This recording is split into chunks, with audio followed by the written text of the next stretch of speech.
السلام عليكم ورحمة الله وبركاته. ازيكم حبايبي؟ يا رب تكونوا بخير. راجعين النهاردة مع بعض في فيديو جميل.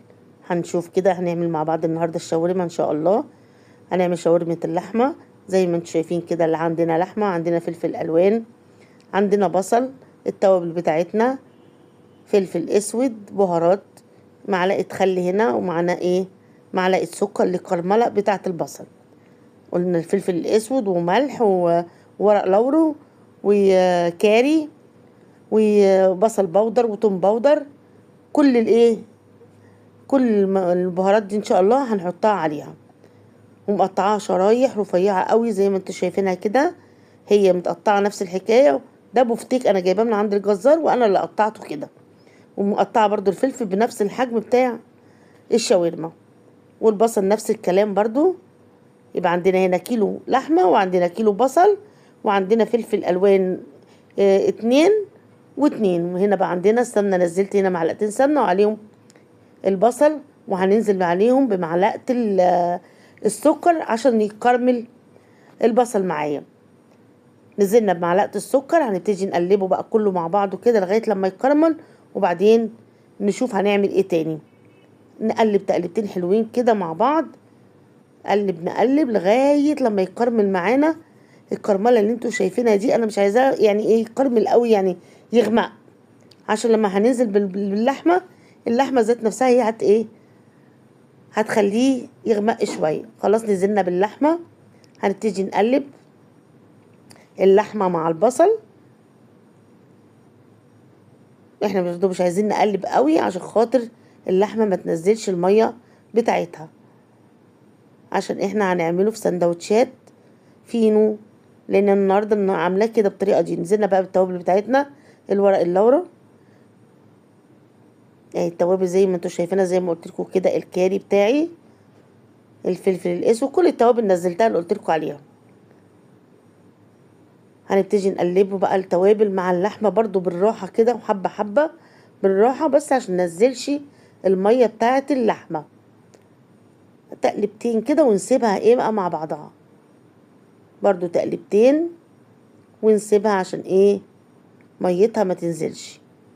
تمام.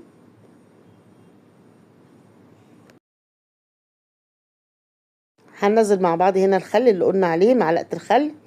نزلنا معلقة الخل على الكلام ده كله. خلاص جينا ننزل بقى الفلفل الالوان اللي عندنا، الفلفل اللي قلت لكم عليه كله.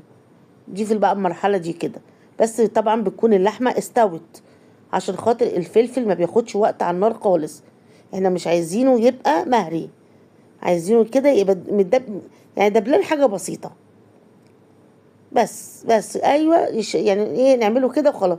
كده خلاص خلصت معايا خالص اهي، بالطريقه اللي انتوا شايفينها دي كده. وهنبتدي بقى هنعملها في السندوتشات بتاعتنا.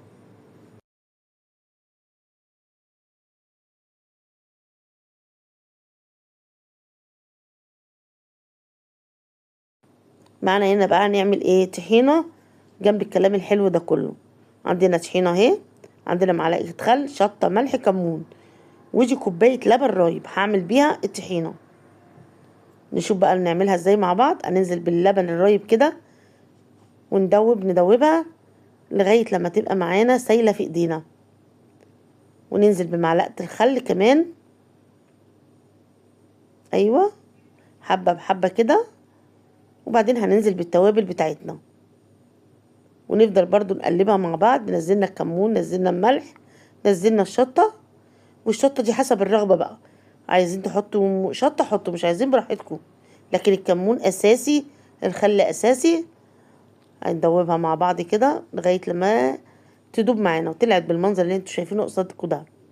هنيجي هنا هناخد بقى من الشاورما بتاعتنا الجميلة دي ونحط في السندوتشات.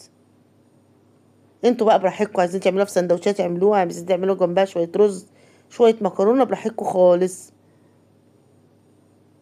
الطحينه الجميله بتاعتنا نبتدي نحطها اهي. خلاص